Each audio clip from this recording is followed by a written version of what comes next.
We're back here with Dr. David M. Jacobs, and Doctor, a lot of your followers, your fans, have been really asking me all the time when are we going to hear more from Dr. Jacobs. So thanks very much for being with us today. I appreciate it, and your legions of fans appreciate it as well. Now, the first thing I'd like to ask you about is your reaction to the so-called new disclosures by Pentagon officials, allegedly, and people inside government saying that they may have crashed UFOs or material from them that are not of this world. Quote, we could not have made it here. What's your reaction to that? Well, what they're saying is that they have crashed materials, and that is simply not going to happen. That's a dead end. These beings, from what I can tell, don't crash, as you mentioned before, and and they they've been here since the 1890s, late 1890s, and there should be, if they crashed every once in a while, we should have 1,000 crashes already. they they're crash proof. This is an extremely advanced civilization. Things don't go haywire in their UFOs.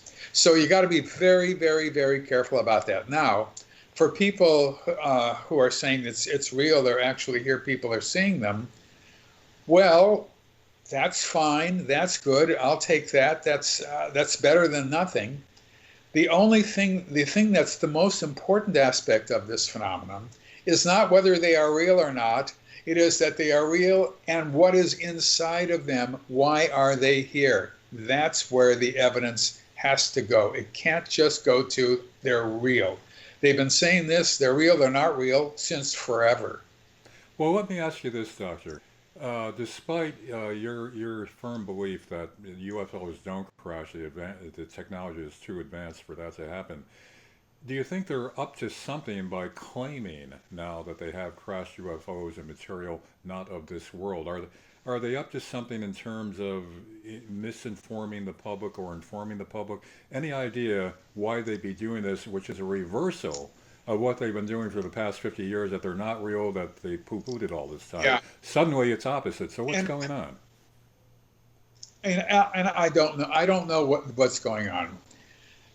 If they in fact found an actual crashed saucer with little critters on them or something like that, which would seem you'd think would have to be, uh, then they would be beginning to spend, let's just say, billions of dollars to try to figure out what this phenomenon is, who these beings are. Are they in Canada? Are they in Mexico? Are they in Swaziland? And the answer to all that is yes, they're all around the world.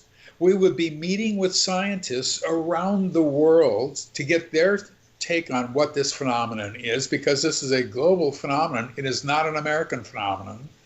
And they would have thousands of people working on whatever pieces of metal they have. And I put metal in quotes because we don't know. And mostly they would be looking at these aliens and trying to figure out what makes them tick, and do they have blood, and do they have hearts, and things like that. This would be spreading around the world. It wouldn't just be us, it would be other people too. If a saucer crashed, the chances of them crashing in the United States is low, because it's a global phenomenon. The What chance about of it landing. what about the argument, What's that? Doctor, that what about the argument that they do have crashed UFOs, they do have recovered alien bodies, but they're keeping it close to their vest because of national security. They want the technology before any of our competitors get that technology, or that the public's going to panic. What about those classic arguments we've heard over the past decades? Right. It's nonsensical. You can't look at the material and try to figure out what makes it tick, how it works, and this and that by yourself. It's extremely advanced. It's like showing a television to somebody in the year 1776. They're not going to be able to understand or deal with this television. It, this is an extremely advanced group of beings.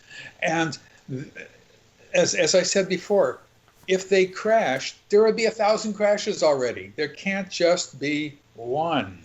If that's a flaw. And that flaw would have to appear in many different ships, in many different UFOs. It can't just be one. And what you're saying is there'd be too much of that to keep close, to keep hidden. It would leak out. Is that what you're saying?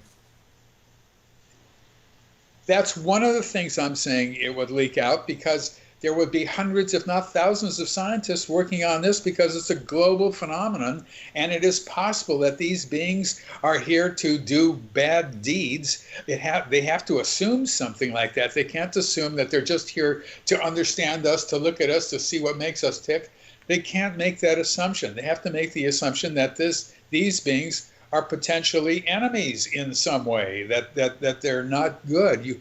That's the best way to look at it, and then be wrong. They're okay later on. See what I mean? You can't go vice versa. We can't say, oh, they're wonderful here. Let's meet the President of the United States. You can't do that because it makes no sense. It's senseless. You have to understand what these beings are and all the rest of that stuff. And if they were here, there's scientists in France. We've been meeting up with French scientists and British scientists and Chinese scientists, et cetera, because it's global. There's no indication anything like that is going on. It's a global phenomenon, once again. That's extremely important. And that they are doing everything secretly. That's important too.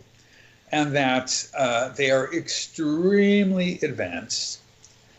And whether or not we can deal with them on any level is still not known. I don't think that we can. Tell you the truth, it's just plain too advanced. It's my sense is that this is a phenomenon that has happened before to other planets. I don't know that. I'm guessing. We can't be the first. There has to be others who've had this happen to them. We can't be the only other world with advanced life in the universe. That is just not possible. If there's one of us, there's going to be a lot more. And if there's two of us, there's going to be one hell of a lot more. So what I'm looking at here in this phenomenon is something that I used to think was amazing and sensational and, oh my God, it's incredible, and they're here to see what makes us tick, and they're here to understand how we work and this and that. And then the more I learned and the more I learned and the more I learned and realized that's not what this is about. This really is an awful situation. I hate it. I don't want to have anything to do with it anymore. It's frightening. It's scary. I've spent virtually all of my adult life, almost all of my adult life, studying UFOs and then abductions. And I will be 78 years old in just a few days, and I've learned that this is not good, not good. Once again, this can't just be the American government. It's just not. That's crazy. It's a global phenomenon. Mm-hmm. We have to be involved with countries around the world, meeting together, trying to decide what to do, how to do it, where to do it, this, that. And it had to be going on for a long time now, and it had to be massive. Recently, there's some scientists, people in the government say that, yes, UFOs are real. Well, people could have said that 50 years ago. Right. I mean, it still doesn't matter. It's who they are, why they're here, what is their plan. They can actually figure that out. That's figurable by going to different countries and finding out what people have been saying about the abduction phenomenon. It's not the outside shells of objects. It's not the fact that there's aliens inside. It's why are they here? What is the deal? And that they can probably find out, as I think I did over the years, of what's going on and what's happening, and then start making major attempts to deal with it with our countries around the world. It's a global phenomenon. Well, Dr. Jacobs, That I don't see any evidence. why have they not done that? Why haven't they Because prepared? Why haven't they investigated? Why haven't they done what you're saying must be done? they don't know enough about the subject. And the only way you can learn about the subject is by doing uh, um, research with abductees through hypnosis. And by doing hypnosis, I mean just simply asking simple questions in simple ways over a period of time and getting the person who is listening to you and laying on a couch or whatever, like in my home, uh, uh, remembering what happened to them, because people who are abductees don't remember what happened to them. And the ones who I worked with knew something was going on. They knew they couldn't figure it out from the time they were 5 years old, and now they're 55, and they've already had 550 abductions or whatever, and they know something is different in their lives. And those ones who came to me all had the same thing to say, and the ones who I talked to said the same things in Paris, France, in Turkey, in Italy, in Mexico, Brazil, Chile, whatever. Sorry for my nose. Have a cold, and different things, and they all say the same things, and then you begin to get a sense of this is a global phenomenon. They're doing everything in secret. They don't want us to know what they're doing. They are moving forward in their program. They've probably done this before. They have intentions for the future that we don't fully understand, but the way I look at it is not good. And we would be, of course, working with other countries to understand what's happening here and to make the proper, if possible, proper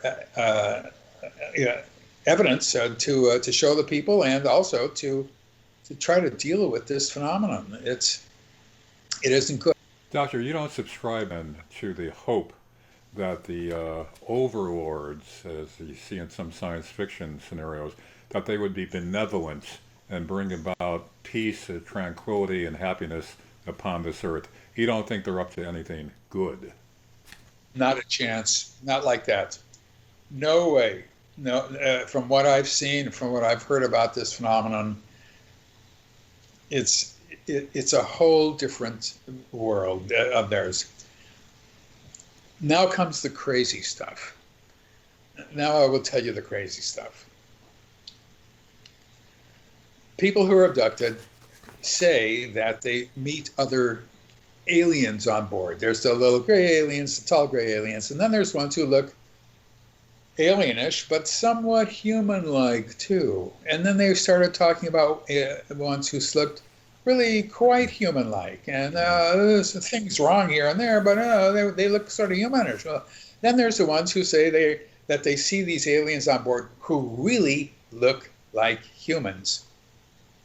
Then there's ones who tell me that those humans are now coming down to Earth and having the abductee explain to them, this is an egg.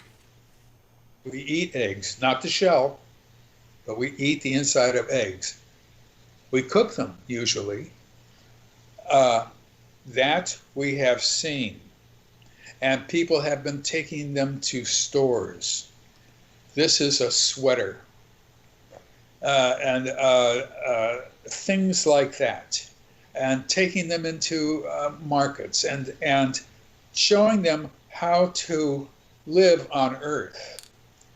And going to their apartments and helping them move furniture around so that there's a table here and a television set has to be off to the side here, and this is how a living room should work and a bedroom should look, and if you're going to be here. And that we have found too. And so what we're seeing, because this is a global phenomenon, is groups of people who are aliens, but who look quite human. In fact, you who call are them here now.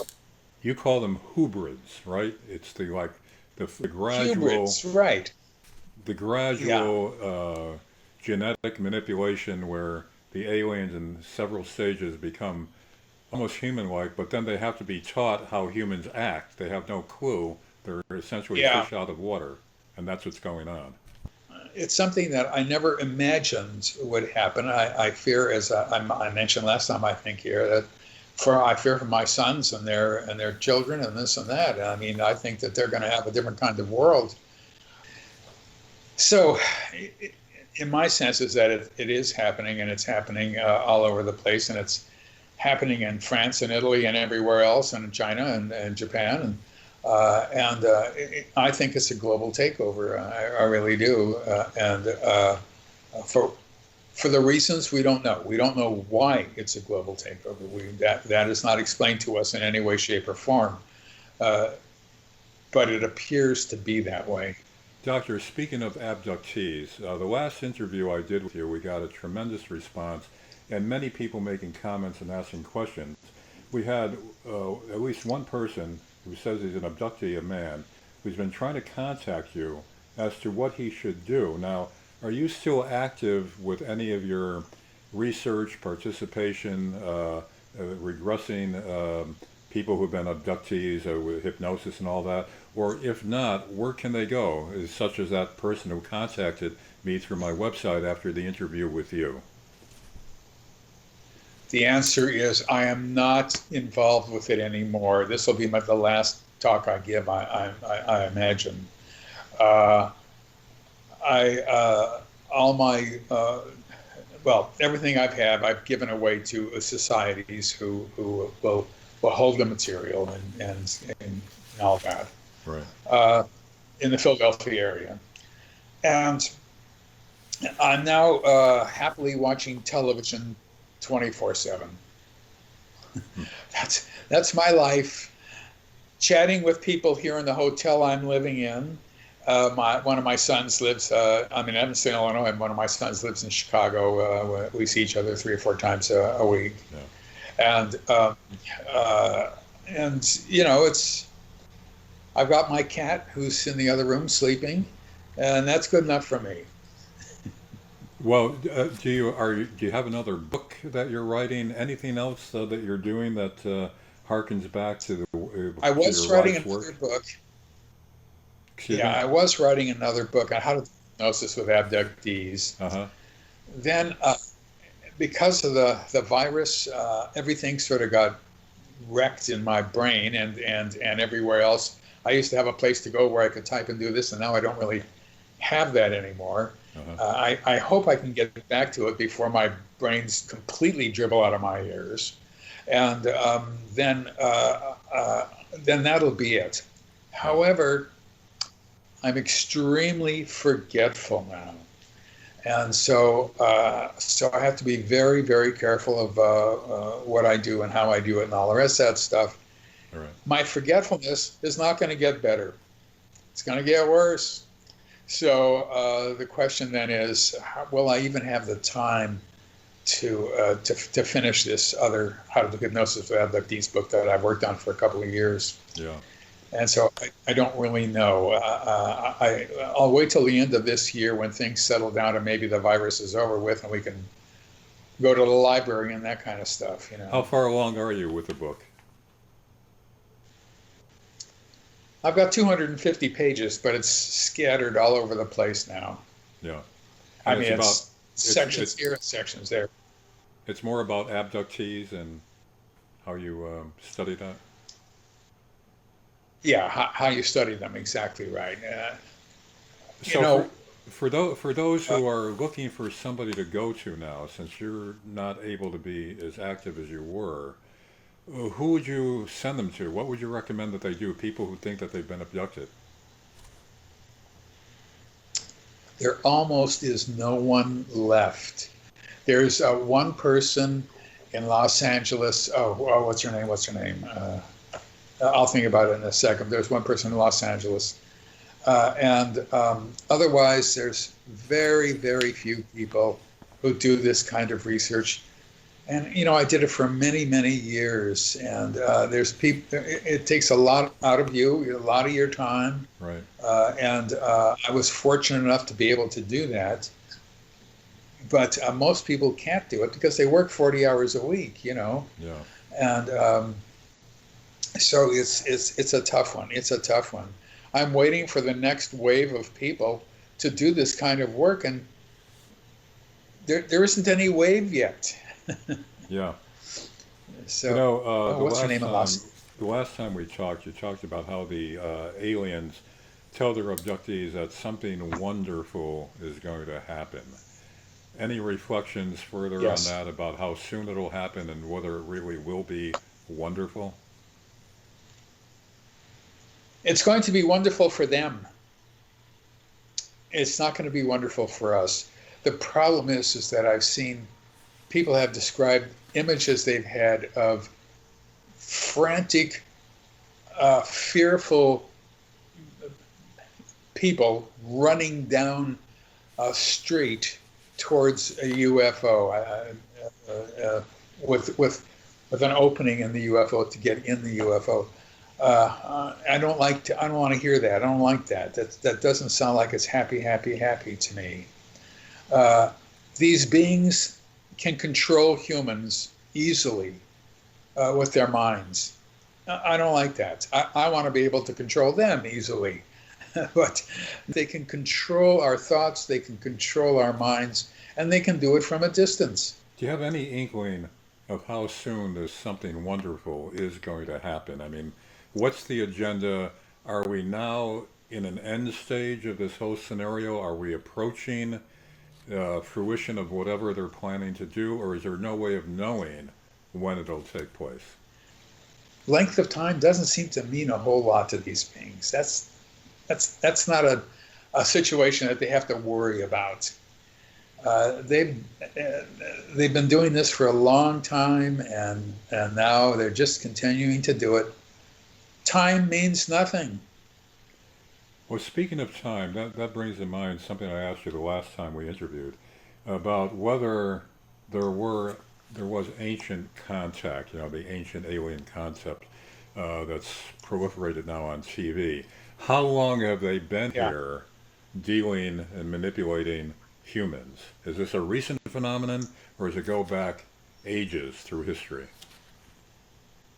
It does not go back ages through history. If it did, everything I just said would have already happened. We can relate it back to the 1890s when people saw mystery airships. But other than that, there's no evidence for it in literature, in diaries, about strange dreams people were having with little little weird people with black eyes. Nothing like that at all. So we think it started probably in the last quarter of the 19th century. By the first quarter of the 20th, in the 19 teens, people were seeing those airships in quotes, and they were in newspapers and this and that. I mean, they were still seeing them, particularly in the northeastern corridor of the United States. Right. And so then it continued to spread, et cetera, et cetera. So, we can date it back about 100 years or so, and 120 years. But after that, the evidence is simply non-existent in spite of what people think they see and all that. It's very, very, very weak evidence of it, if at all. Dr. Jacobs, there's some skeptics who say that the concept of gray aliens, little men, and all that really came from early science fiction writings. And now it's been taken up by those who claim that they're seeing little gray aliens. That actually it started out as fictional works way back, the Jules Verne era and before that. And that was picked up by people today who are claiming they see what was really a literary creation from over 100 years ago. Do you subscribe to that? No, absolutely not. Science fiction in the 1890s or 1900s or whatever really wasn't quite up to date on what these aliens are like and how they didn't have wings. They just were circular craft. Nothing like that is in science fiction in the 19th century. And even then, with the mystery airship waves, people tended to describe them as being of having some sort of wings or a balloon on top or whatever. Right. And so even then it's iffy. Yeah. But there's enough evidence from people who were very old, who I worked with, who were born in 1910, let's just say. You see what I mean? And I did sessions with them, and when they were children, they were being abducted in just regular craft. Right. So we can date it back to around turn of the century very well. After that, it just drops off, and people think that they were here before, and they describe them in ways that are not in any way, shape, or form what actual abductees have described. Are you still in contact with any of the abductees that you dealt with in the past through hypnosis and helped to try to get them through this crisis in their life? Are you still in contact with any of those past people that you interviewed? Not really. I moved away from the Philadelphia area last December, and all of the people who I worked with were in the Philadelphia, Pennsylvania area. Mm-hmm. And so I've moved away almost 750 miles to Evanston, Illinois. And I had already stopped doing research some years beforehand. My cat wants to get on the couch here. Could be an alien, your cat. Have you checked that out? There's an alien right here. There's an alien. Hey, hi there. With all the research you did and with seeing how prominent you've been over the years in this type of research, did the military in any way contact you, have any interest in your work, any indication that the military was monitoring your work or having any interest trying to contact you, whatever, over all these years?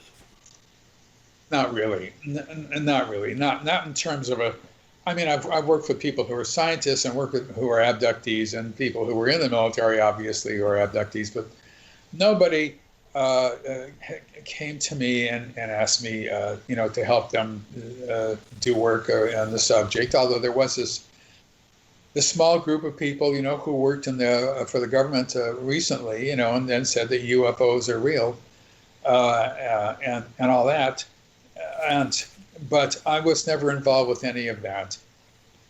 I figured out UFOs are real decades ago. Yeah. I did not have to have more information to show me that they're real. So, and that they're extraterrestrial by definition. It's frustrating. It's frustrating. This has been going on for so long, and it's so difficult to deal with for most people. And it's had such bad press over the decades, just laughing stuff and all that. You're fighting a lot of different fights on a lot of different terms and areas. But I did my thing. I did the best I could. I wrote 3 books about the abduction phenomenon, Secret Life, The Threat, and Walking Among Us. Mm-hmm. And each one, as you go through them, you see exactly what's happening more and more, and it changes over time. And it's all logical and rational, and you understand it, et cetera, et cetera. And then you put the book down and you say one word: run. Doctor, for the fans and your admirers that have been contacting me to do another interview with you, what would you like to say to them, and what advice would you give them in pursuing it on their own? And also, can you give them any update on your general health and how things are going for you? I'm sure that they'd love to hear an update on you. Oh, on me? Well, I'm not. I don't exactly have general health. I have lieutenant's health. As I said before, I'll be 78 in a few days, and enough is enough. I've done my thing. I don't think I can go any further than this. So read my books. Read them in sequence. From the very first one, Secret Life, to Walking Among Us, and you'll understand more and more and more about it, and it will become clearer and clearer. And I guess Are they And still if in? you Are want they to do still? hypnosis, Are they still in print? And where do they go to find them, to purchase them? the first two are in print because they're national books. The third, the last one, Walking Among Us, I had to go to a small publisher, and you can still get it online somewhere, but it's a little bit hard to get. However, it is the one that finishes up everything that I know, basically. But if you just do those three, uh, you're going to learn as much about the phenomenon as I did, in a way. And I'm not doing this to make money. My books sell at approximately one per year, or something like that. Yeah. But but that's a good way of doing it, because there's really no place to go to learn about this. I used to teach a course on the subject at Temple University. I taught it for 30 years, and there's nothing like that anymore. There's Yvonne Smith in Los Angeles. That's what I was thinking of. And she does research. She's one of the few people in the country who does research on this subject now. And so I don't know what the future brings for us, other than I don't like it. But the fact is, though, that in terms of studying this subject, saying UFOs are real and they might be from another planet or something like that should have been said in 1947, when people began to think that there was these strange things. I mean, it should have been said many, many, many decades ago, in essence, or many years ago anyway. Well, Doctor, the sad part of this is that there's really nobody for you to pass the torch to. There are some people who I talk with every once in a while, but there's not a whole lot who do the research. There's a few in the New York area whose names I forget right offhand, who do some research, and there's Yvonne Smith. But and there really isn't. I was in Paris a couple years ago, and I talked with UFO researchers there, and they thought that the aliens were just wonderful, good beings, and they were happy to have them come here when they do come. And I thought to myself, I'm living in another world. And people, when I said, well, this is not such a good subject, it's different, and it doesn't work that way, they looked at me like I was crazy. I mean, they like these aliens. The old Twilight Zone episode where the aliens came down and everybody thought that they were great, they were going to be good for humanity because they had a book, How to Serve Man. And as they were getting aboard the ship to leave with them, they were being warned, it turns out to be a cookbook. Don't go aboard. Right. That was a great episode. I love that. To Serve Mankind. I think that was the title, something like that. Yeah. And actually, I mean, kidding aside, you see something like that as a real danger here. It can't be not dangerous. They are not here to help us. They are here to take over. They will be in control. Humans will be second-class animals. We're not going to be where we were before. The world will be different. The world will change. It's a global phenomenon. So as a result, you can't look at this as happy, happy, happy. You have to look at this as run, run, run. I hope run, run, run won't be your last words with us. I hope you will grace us with another interview somewhere along the line. But in the meantime, I think your followers and your admirers are going to be very happy to see you once again with this interview. And I'm sure they all wish you well. And we sure would like to hear from you again.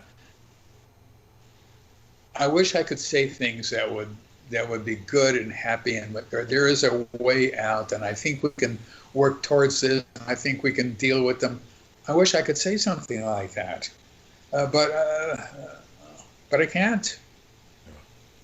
So thank you, everybody, for listening to me, and I wish I could do more.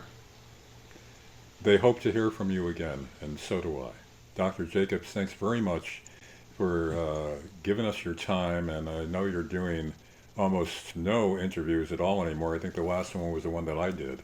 So again, I appreciate you taking the time and availing yourself, and I know that all your followers are going to want to be hearing more from you. So on that hopeful note, we'll close this session with Dr. Jacobs.